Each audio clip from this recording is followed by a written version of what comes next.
বাসায় গিয়ে দিশান আগে গোসল করতে চলে যায়। পরি খাবার গরম করতে রান্নাঘরে যায়। দিশানের জন্য টেবিলে খাবার রেখে রাতের রান্নার জন্য সব জোগাড় করে। সন্ধ্যার মধ্যে রান্নাবান্না শেষ করে ফেলে। সন্ধ্যার নাস্তা নুডলস আর চা বানায়। ফ্রেশ হয়ে এসে শাশুড়িকে নাস্তা দিয়ে দিশান আর নিজের নাস্তার রুমে নিয়ে যায়। ব্যাগ নিয়ে দিশান পরির রুমে ছিল। মাগরিবের নামাজ পড়ে দুজনে একসাথে নাস্তা করে, তারপর দিশানকে পড়তে বসায়। পরি মনটা কিঞ্চিত খারাপ। আজ দুপুরে তুর্য ফোন করেনি। পরি ফোন করেছিল কিন্তু রিসিভ করেনি, হয়তো অফিসের কাজ বেড়েছে এমনটা বলে মনটা সান্ত্বনা দেয় পরি। ড্রয়িং রুম থেকে শাশুড়ি ডাক শোনা যায়। নাস্তা না খেয়ে আগে যায়, গিয়ে দেখে পাশের বাড়ি থেকে কয়েকজন প্রতিবেশী এসেছে। এদের বেশিরভাগ গেঞ্জাম লাগানো মানুষ। কিভাবে প্যাঁচ লাগানো যায় এই বাড়ির কথা আরেক বাড়িতে লাগানো যায় সেটাতেই ওস্তাদেরা। কথায় আছে, সৎ সঙ্গে স্বর্গবাস, অসৎ সঙ্গে সর্বনাশ। তাহমিনা বেগম যতটুকুই ভালো মনের অধিকারী ছিলেন, এদের সাথে মিশে এখন তার ছিটে ফোটাও নেই। এজন্য দু চক্ষে তাদের দেখতে পায় না পরি। ওনাদের মধ্যে একজন অতিরিক্ত দরজাল। তার ছেলে বউটা মাটির মানুষ, গ্রামের মেয়ে, যেভাবে বলে সেভাবেই চলে। তবু শাশুড়ির অত্যাচারের শেষ নেই।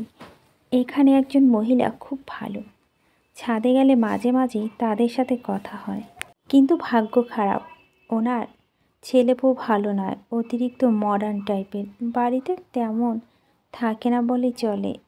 একটা সমীকরণ কিছুতেই মিলে না। ভালো শাশুড়ির কপালে দজ্জাল ছেলে বউ, আবার দজ্জাল শাশুড়ির ভাগ্যে ভালো ছেলে বউ। এমন না হয়ে যে যেমন বউ শাশুড়ি পেলে পারফেক্ট মিলে যেত, কিন্তু নিজে নিজে চাইলে তো আর সেটা সম্ভব নয়। সবার জন্য আবার নাস্তা বানিয়ে আনে পরি। পরি ড্রয়িং রুমে গেলে তাদের সলা পরামর্শ থামে। পরিবেশ ভালো ঠেকছে না পরির। তাহমিনা ভাবসাবও ভালো না। মনের ভিতর কি চলছে কে জানে।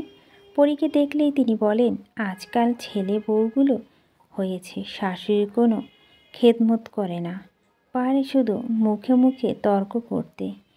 আর কিভাবে জামাইয়ের আঁচলে বাত যায় সেই ফোন দিয়ে আটে। এমন বউরে আবার শিক্ষা দেওয়া লাগে, বেশি উঠলে ডানা কেটে দেওয়া লাগে।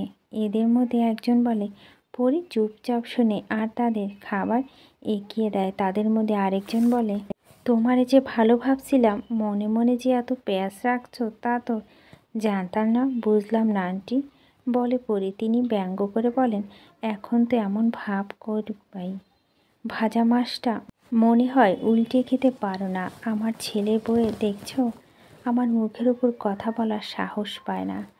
আমার বউ জব্দ করে রাখতে পারি।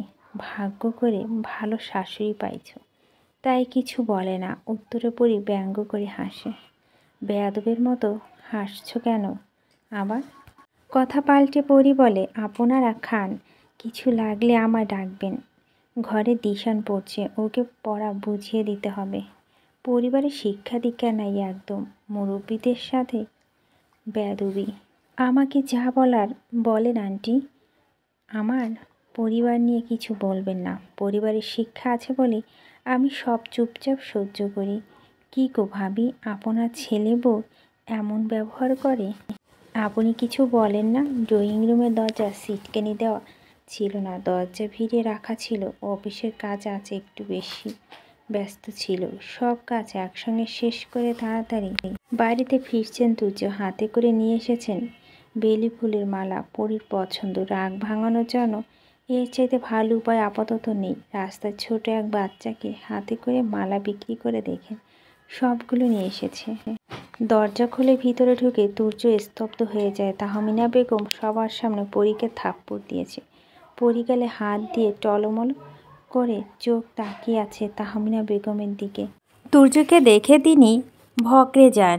এই সময় যে তুর্য এসে পড়বে ভাবতে পারেননি তিনি। উপস্থিত সকলে এখন একদম মিই আছে। তুর্য ভিতরে এসে বলল, এসব কি হচ্ছে? অনেকটা সাহস যুগে তাহমিনা বেগম বলেন, তোর বউ আমার মুখে মুখে তর্ক করছে, এতগুলো মানুষের সামনে আমার অপমান করছে। বিশ্বাস না হলে ভাবিদের জিজ্ঞেস করে দেখ। তুর্য পরীর দিকে তাকায়, মাথা নিচু করে দাঁড়িয়ে আছে পরী, চোখ মুখ টলটল করছে, যে কোনো সময় পানিটুকু গাল বেয়ে পড়বে। তুর্য দীর্ঘশ্বাস ত্যাগ করে বলল, আমি পরীকে চিনি মা, কি বলতে চাচ্ছিস তুই? আমি মিথ্যে বলছি? এতগুলো মানুষ তো এখানে আছে, ওদেরকে জিজ্ঞেস কর দেখ। আমার কাউকে কিছু জিজ্ঞেস করতে হবে না, এখানে উপস্থিত প্রত্যেকে আমি চিনি। আর তোমাকেও। কি বলতে চাচ্ছিস পরিষ্কার করে বল। আমি কি পরীকে মিথ্যা অপবাদ দিচ্ছি? দিচ্ছি না, বরং বিয়ের পর থেকে দিয়েই আসতেছো। খুব বেশি বাড়াবাড়ি করছো তুমি। আমার কাছে ওকে খারাপ বানানোর জন্য উঠে পড়ে লেগে আছো। কি লাভ মা, বলো কি লাভ? নিজের এই অহেতুক রাগ জেদকে গিয়ে কেন আমায় মেরে ফেলতে চাইছো? তুমি জানো না আমার জীবনে পরী কি? পরী ছাড়া যে আমি বাঁচবো না, এটা তুমি জানো না? তুমি সব জানো, সব বোঝো, তবুও তুমি চাইছো আমার থেকে পরীকে আলাদা করতে। তাহমিনা বেগম উপস্থিত সকলে চুপ করে থাকে। তুর্য আবারও বলে, সকলের রান্না সময় তুমি যে অহেতুক পরীর উপর রাগ দেখিয়ে চেঁচামেচি করো, সেগুলো কিন্তু আমার কানে আসে। খাবার ভালো হলেও সেটাকে তুমি নুন বেশি হয়, মরিচ বেশি হয়ে বলে চেঁচাও। অথচ এসব বিষয় নিয়ে পরী কখনো আমায় কিছু বলেনি। আমি যতবার চেয়েছি তোমার বিষয়টা নিয়ে কিছু বলতে, ততবার পরী আমায় আটকিয়েছে, বলেছে এটা আমাদের বউ শাশুড়ির বিষয়, তুমি আসবে না একদম। আমি বুঝলাম পরী কষ্ট পায়, তবু নিজেকে তোমার সাথে মানিয়ে নিতে চেয়েছে। পরীর সাপোর্ট দিচ্ছি বলে হয়তো ভাবছো ছেলে এখন বউ পাগল হয়ে গেছে। না মা, আমি একদম ঠিক আছি। তোমাদের দুজনের জায়গায় আমার মনে আলাদা। আমি দেখে শুনে সঠিকতা বলি। দিনকে দিন তোমার নাটক অত্যাচার আমি অতিষ্ঠ মা। পরী আমায় কিছু না বলেও অফিস থেকে ফিরে ওর মলিন মুখটা দেখলে আমি সব বুঝি।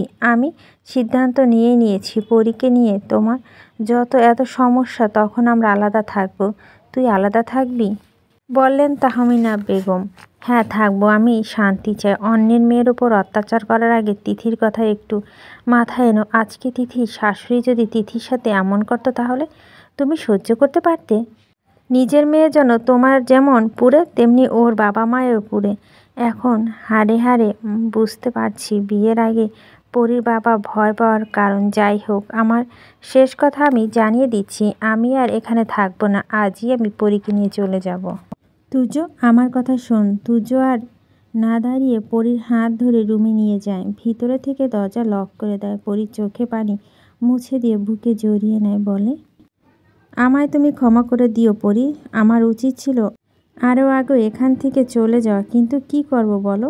মা হয়তো ছেড়ে যেতে কষ্ট হয়, ভেবেছিলাম মা একদিন শুধরাবে, যাবে, কিন্তু আমি ভুল ছিলাম। শোধরানোর মতো মানুষ নয় মা। অনেক কষ্ট দিয়ে ফেলেছি তোমায়। আর নয়, আমার আলাদা থাকবো, ভালো থাকবো। পরী নীরবে চোখের পানি ফেলে তুর্য শার্ট ভিজিয়ে দিচ্ছে। তুর্য মাথায় হাত বুলিয়ে দিয়ে বলে, প্লিজ আর কেঁদো না, আর প্রয়োজনীয় সব কিছু গুছিয়ে নাও। আলাদা হওয়াটা খুব জরুরি। ফোপাতে ফোপাতে বলে পরী। হ্যাঁ জরুরি। একটু একা থেকে দেখো কেমন লাগে।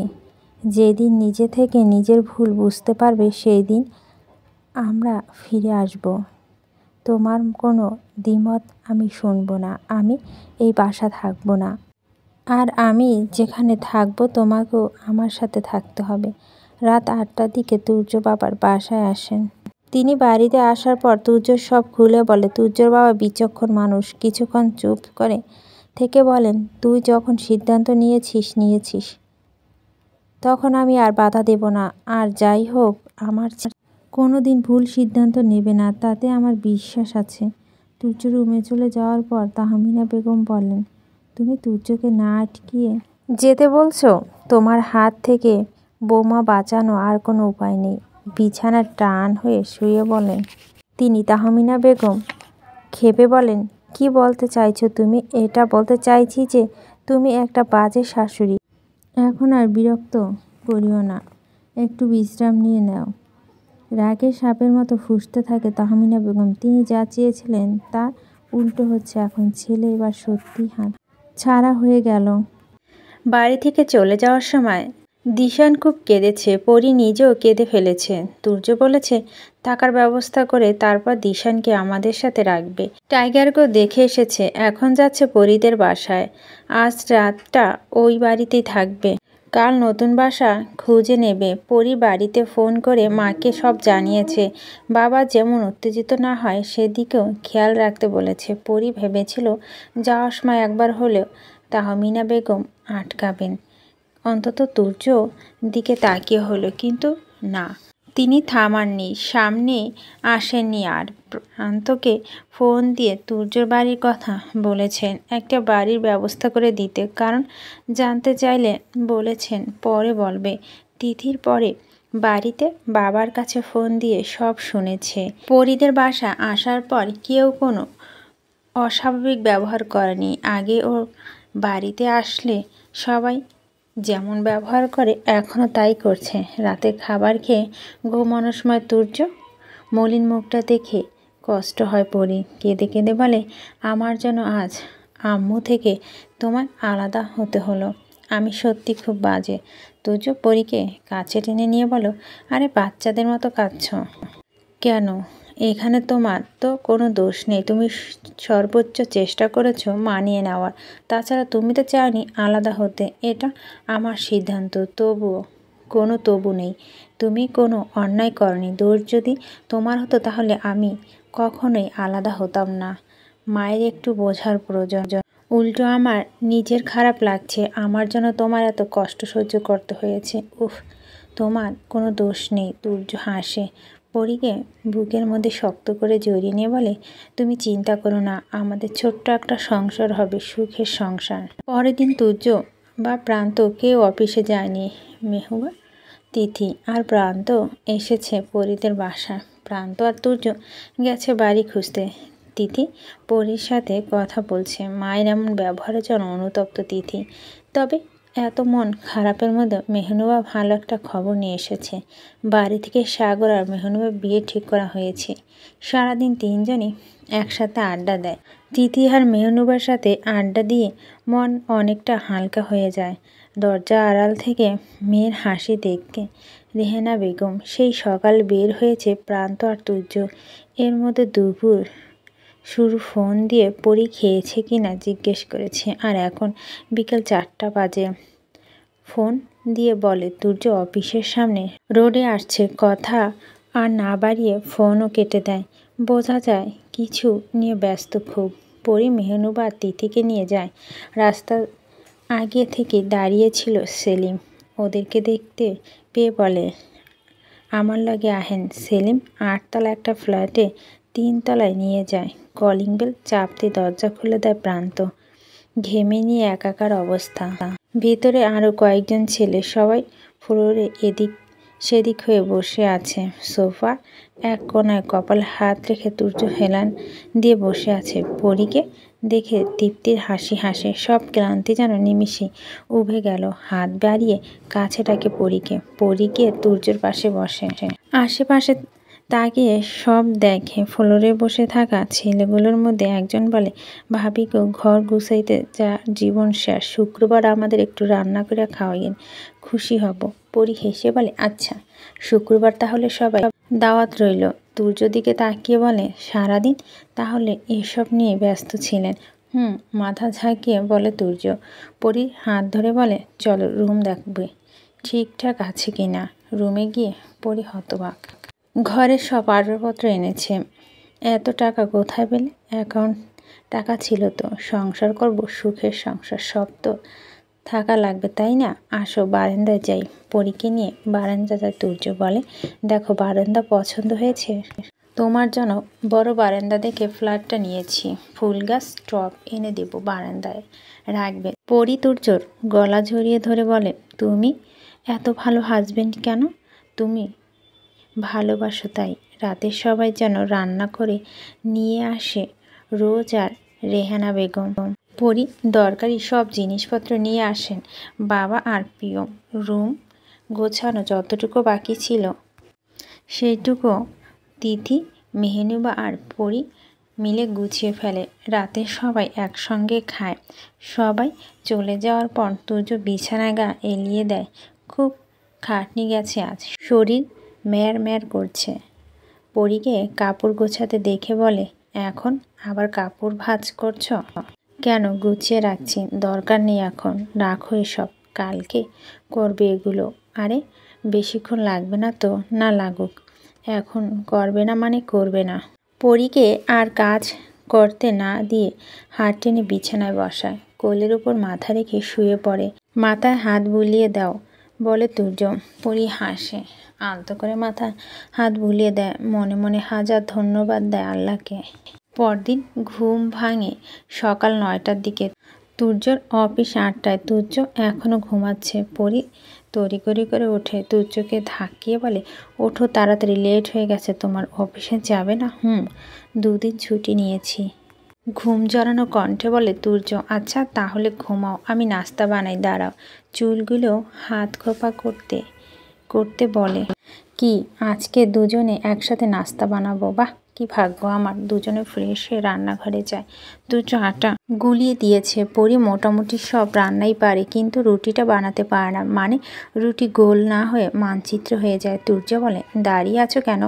বানাও। আমি রুটি বানাতে পারি না। কচু, কেন গোল হয় না রুটি? আচ্ছা আমি শিখিয়ে দেব, আমার সামনে বানাও।